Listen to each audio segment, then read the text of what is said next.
चलो मेरी चौथी नंद भी इस घर से गई। अब मुझे सिर्फ घर में 3 लोगों का खाना बनाना होगा। पूजा की विदाई के बाद सपना की खुशी का ठिकाना नहीं रहता। अगली सुबह सपना रसोई में जाकर 3 जने का खाना बनाने लगती है। बस आधे घंटे में मेरा खाना तैयार हो जाएगा। बहू, खाना बन गया क्या? अगर नहीं बना तो पूजा के ससुराल वालों के लिए भी खाना बना दे। तू तो जानती है पूजा को खाना बनाना नहीं आता और हमने उसके ससुराल में नौकरानी देख उसकी शादी करवाई थी, पर उसकी सास ने उस नौकरानी को हटा दिया। कहती है बहू है तो नौकरानी की क्या जरूरत, इसीलिए अब तुझे ही अपनी नंद की रसोई संभालनी है। इतना बोलकर शांति वहां से चली जाती है, पर सपना के सपनों पर पानी फिर जाता है। लगता है ये मेरी नंद मेरा पीछा कभी नहीं छोड़ने वाली। कुछ ही देर में पूजा अपने घर के साथ अपनी छोटी नंद के घर का खाना बनाकर तैयार कर देती है और शांति सारा खाना पैक करके रवि को देती है। बेटा जल्दी से ये सारा खाना तू अपनी बहन के घर भिजवा दे, उससे पहले कि तेरी बहन की पहली रसोई खराब हो जाए। माँ, इसीलिए कहा था मैंने आपको, अपनी बेटी को खाना बनाना सिखा दो। उसकी वजह से मुझे डिलीवरी बॉय बनना पड़ रहा है। रवि खाना खाकर पूजा के ससुराल का खाना लेकर जाता है और चुप कर खाना देकर ऑफिस जाता है। इसी तरह 2 दिन बीत जाते हैं और परेशान सपना अपनी रसोई के साथ अपनी नंद की रसोई भी संभालती है।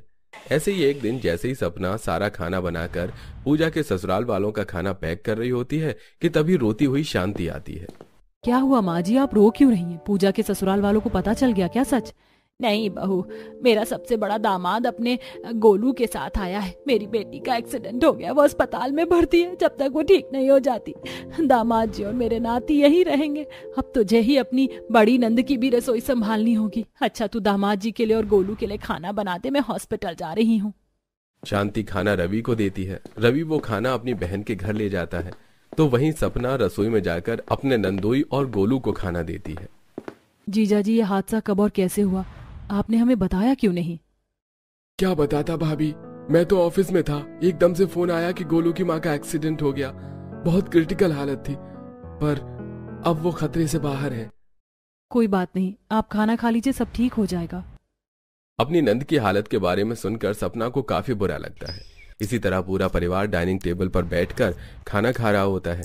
तभी सपना की दूसरे नंबर वाली नंद अपनी सास और पति के साथ उनके घर आती है। पायल बेटा, तू यहाँ अपने ससुराल वालों के साथ? बहन डरो मत, खुशखबरी है, आपकी बेटी माँ बनने वाली है। आंटी, ये खुशी तो आप हमें फोन पर भी सुना सकती थी। हाँ भाभी, सुना सकती थी, पर पिछले 1 हफ्ते से मेरे घर में खाना नहीं बना है। मेरी सास और पति बाहर का खाना खा रहे हैं। ऐसे तो उनकी तबीयत खराब हो जाएगी। जब से मैं प्रेग्नेंट हुई हूँ रसोई में कदम रखना मेरे लिए मुश्किल हो गया है। इतनी उल्टियाँ होती हैं, मुझसे तो खाना ही नहीं बनता। इसीलिए मैं कुछ महीने यहाँ आ गई मायके में।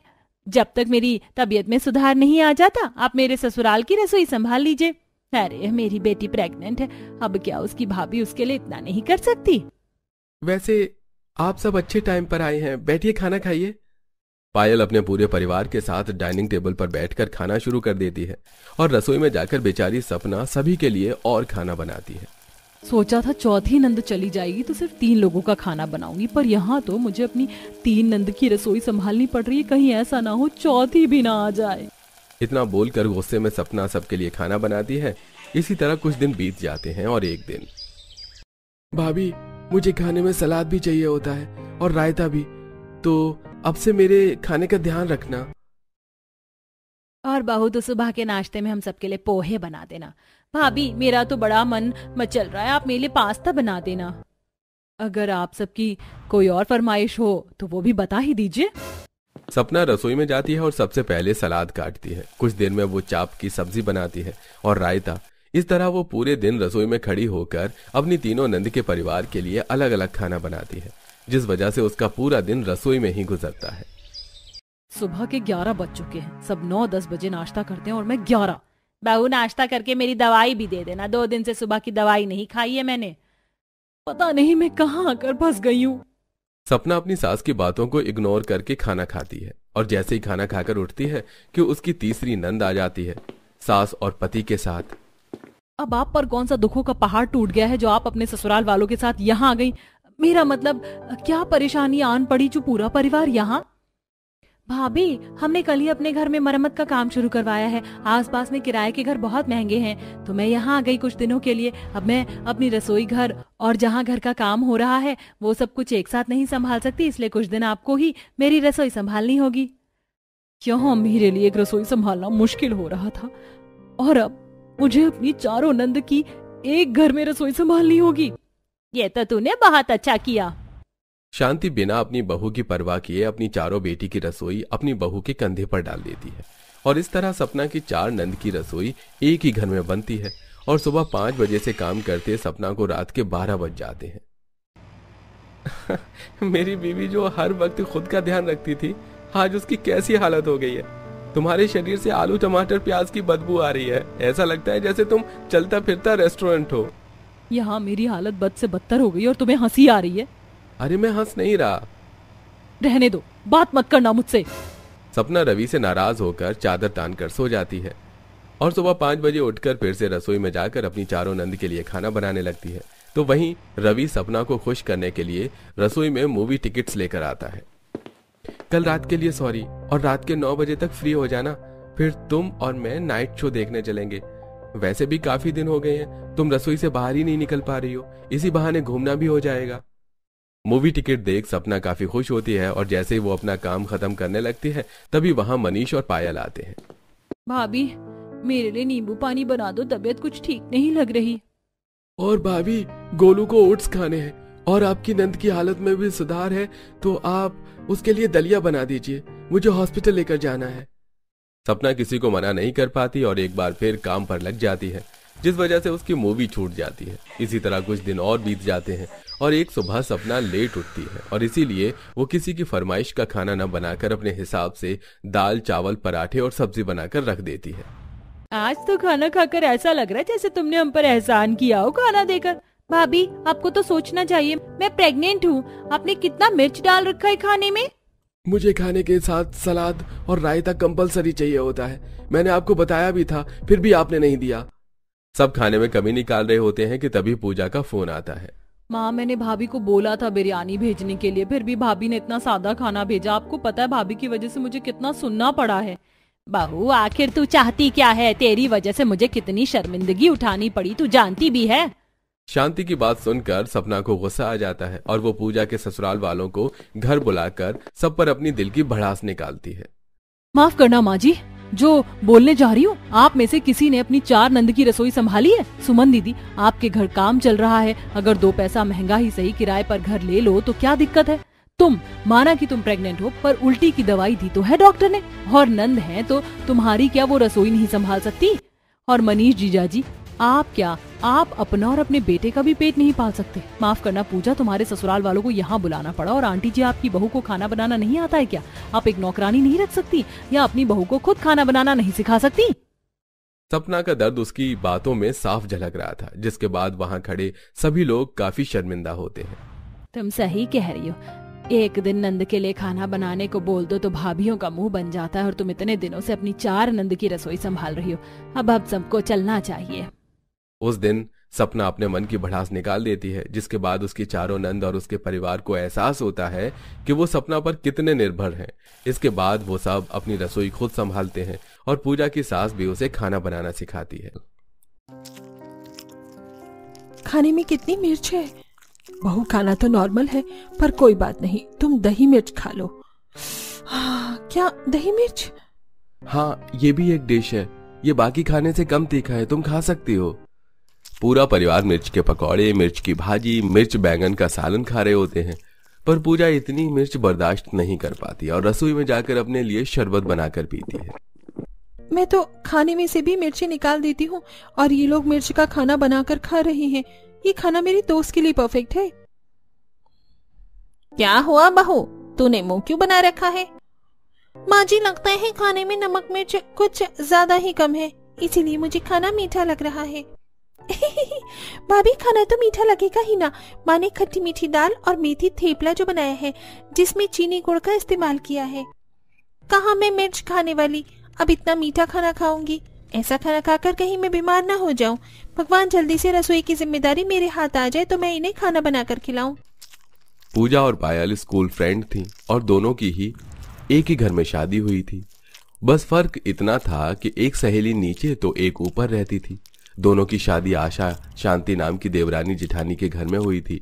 जिनका एक ही घर में बंटवारा हो चुका था। इसलिए मीठा खाने वाली आशा ऊपर रहती और तीखा खाने वाली शांति अपने परिवार के साथ नीचे। इसी तरह कुछ दिन बीत जाते हैं और दोनों बहू की रसोई की जिम्मेदारी मिल जाती है। बहू, ये तू क्या बना रही है?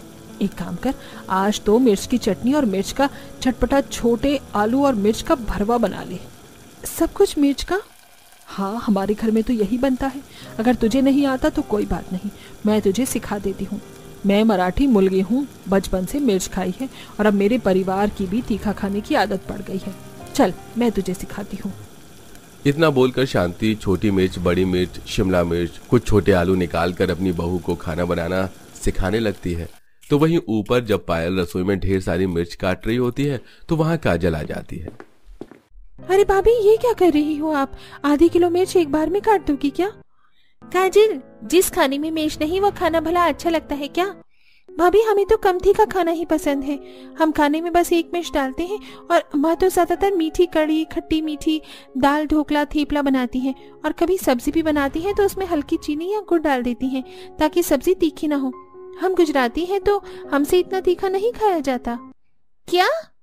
हाँ भाभी, और आपको भी ऐसे ही खाना बनाना होगा क्योंकि हम मीठा खाना ही खाते हैं। पायल चाहकर भी अपनी पसंद का खाना नहीं बना पाती तो वहीं मिर्च से बना खाना देख पूजा को मिर्च लगने लगती है। मुझे तो ये खाना देखकर ही मिर्ची लग रही है। माँ जी, क्या मैं अपने लिए सादे पराठे बना लूं? बहू थोड़ा थोड़ा खाएगी तभी तो आदत डलेगी। न चाहते हुए भी पायल और पूजा को अपने ससुराल वालों की पसंद का खाना भाना पड़ता है, जिससे दोनों दोस्त परेशान हो जाती हैं और एक दूसरे को कमरे में जाकर एसी चलाकर फोन करती हैं।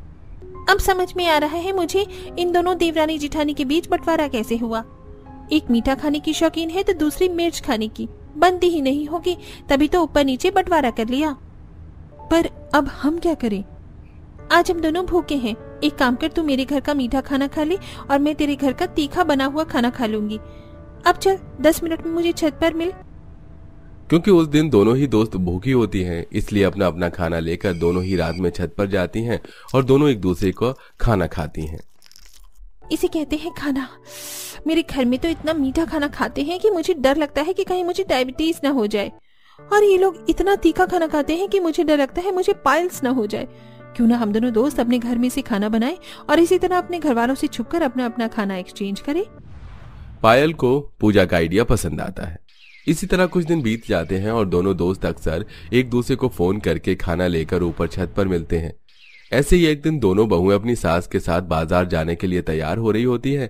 कुछ देर में आशा पायल के साथ सीढ़ियां उतरकर नीचे आती है और जैसे ही उसकी नजर शांति पर पड़ती है वो उसे ताने देने लगती है।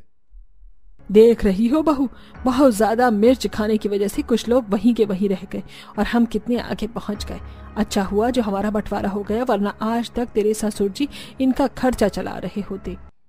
बहू, तो इनकी बातों पर ध्यान मत देना। जिनके मुंह में खाने का स्वाद ही नहीं वो गरीबी अमीरी का बहाना करके अलग हो जाते हैं, पर अलग होने के बाद और इनसे कम कमाने के बाद भी हमारा खान पीन इनसे बेहतर है। दोनों ही देवरानी जेठानी अपनी बहुओं के सामने एक दूसरे को खरी खोटी सुनाकर वहां से चली जाती हैं। इसी तरह कुछ दिन बीत जाते हैं और मौका देखकर पायल अपने घर का बना भिंडी मसाला, दही तड़का, मीठे चावल लेकर आती है और दोनों ही बहू पायल के कमरे में छुपकर एक दूसरे का खाना बदल कर खाती हैं।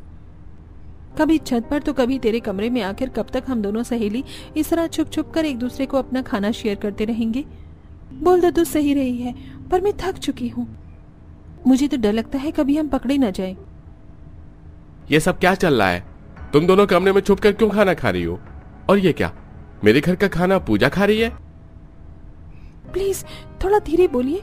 मुझे मीठा खाने की आदत नहीं, मुझे तीखा और चटपटा खाना चाहिए होता है और पूजा को मीठा। हम दोनों की पसंद बिल्कुल अलग है, जैसे हम दोनों की सास की पसंद अलग है। हम नहीं जानती कि किस वजह से उनका बंटवारा हुआ, पर हम दोनों दोस्त बंटवारा नहीं चाहती, हमेशा एक साथ रहना चाहते हैं। पर माँ जी को पता चल गया तो वो हमें भी अलग कर देंगे। मैं समझ सकता हूँ पायल, मिर्च खाने वाला इंसान एकदम से मीठी चीज नहीं खा सकता। तुम फिक्र मत करो, मैं तुम्हारे साथ हूँ। पर दिवाकर को तो सच बताना पड़ेगा, वरना पूजा के लिए मुसीबत हो सकती है। सूरज दोनों दोस्त का पूरा साथ देता है और जब दिवाकर को इस बारे में पता चलता है तो दिवाकर खुद रात को पूजा के साथ सीढ़ियां चढ़ते हुए हाथों में खाना लेकर छत पर जाता है, जहां पहले से ही सूरज और पायल उनका इंतजार कर रहे थे। बड़ी मुश्किल से आए हैं माँ की नजरों से छुपते हुए। वैसे आज मेरा मीठा खाना खाने का मन है। मैं भी एक बार मीठी दाल खाकर देखूं कैसी होती है। एक बार खाओगे तो खाते रह जाओगे। इससे पहले कोई छत पर आ जाए, जल्दी से खाना खत्म करके नीचे चलते हैं। इस तरह छत पर चारों बैठकर खाना खाते हैं और कुछ ही देर में इधर उधर देखकर छुपते छुपाते सीढ़ियां उतरकर पूजा और दिवाकर अपने घर जाते हैं। तो वहीं एक मंजिल सीढ़ी उतरकर पायल भी सूरज के साथ अपने घर जाती है। पर यह सब कुछ काजल देख लेती है और अपनी माँ को बताती है। माँ, दाल में कुछ काला है। मैं कुछ दिनों से देख रही हूँ भाभी हमारे साथ खाना ही नहीं खाती। कभी वो कमरे में खाती है तो कभी बालकनी पर, और आज तो खुद मैंने अपनी आंखों से देखा भैया भाभी को पूजा भाभी और दिवाकर भैया के साथ छत पर, वो हाथों में झूठे बर्तन लेकर नीचे आते हुए। इतनी मुश्किल से इस घर का बंटवारा हुआ था, पर लगता है शांति अपनी बहू को सिखा पढ़ाकर भेज रही है ताकि कुछ तिगड़म कर सके। काजल की बातें सुन आशा को अपनी देवरानी पर शक होता है और वो मौका देख अकेले में सीढ़ियां उतरकर शांति से बात करके उसके घर आती है। देख, तेरा भी परिवार है और मेरा भी परिवार है। हम दोनों का रहन सहन खान पीन बहुत अलग था, इसीलिए नीचे फ्लोर तेरा है, ऊपर का फ्लोर मेरा। बंटवारा करने के भी कई कारण थे, पर तू अपनी बहू को गलत पट्टी मत पड़ा और उसको बोल मेरी बहू से दूर रहे। क्या बात कर रही हो? मेरी बहू तुम्हारी बहू से मिलती भी नहीं है, और मैं क्यों किसी को भला क्या पट्टी पड़ाऊंगी? वो दोनों दोस्त हैं, अगर एक बार मिल भी लेंगी तो क्या हुआ? तुझे सच में नहीं पता तेरी बहू रोज मेरी बहू से मिलने आती है, वो भी खाना लेकर? क्या खाना लेकर? अब समझ में आया मेरी बहू हम लोगों के साथ खाना क्यों नहीं खाती। आपस में बात करने पर दोनों सास को अपनी बहुओं पर शक हो जाता है और वो दोनों अपनी अपनी बहुओं पर नजर रखती हैं। ऐसी एक रात जब दोनों बहू छत पर एक दूसरे को खाना खा रही होती हैं, तो उनकी सास भी सीढ़ियां चढ़ती हुई ऊपर जाती है और उन्हें रंगे हाथ पकड़ लेती है। तो आज तुम दोनों को हमने रंगे हाथों पकड़ ही लिया, तो ये वजह है जो तुम हमारे साथ खाना नहीं खाती। चाची जी, आप दोनों देवरानी जिठानी हैं और आप दोनों के बीच बंटवारा हो चुका है, पर हमारी दोस्ती का बंटवारा मत कीजिए। मुझसे मीठा नहीं खाया जाता और पूजा से तीखा, इसलिए हम दोनों एक दूसरे का खाना बदल कर खाते हैं और कुछ भी नहीं। हाँ माँ, और हम अपनी बीवियों का इसमें साथ दे रहे हैं। आखिर इसमें गलत ही क्या है? बच्चों, इतनी छोटी सी बात के लिए तुम डर क्यों रहे हो?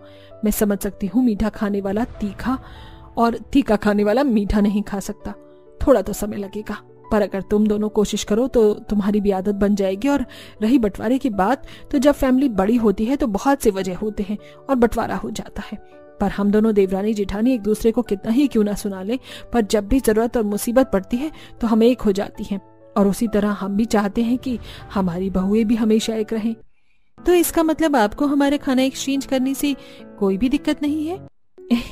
नहीं, अब मैं तो कहती हूँ चलो आज हम सब एक साथ खाना खाते हैं। उस दिन न सिर्फ दोनों दोस्त की चोरी पकड़ी जाती है, बल्कि दोनों परिवार एक साथ बैठकर खाना खाते हैं और एक दूसरे के खाने की तारीफ भी करते हैं।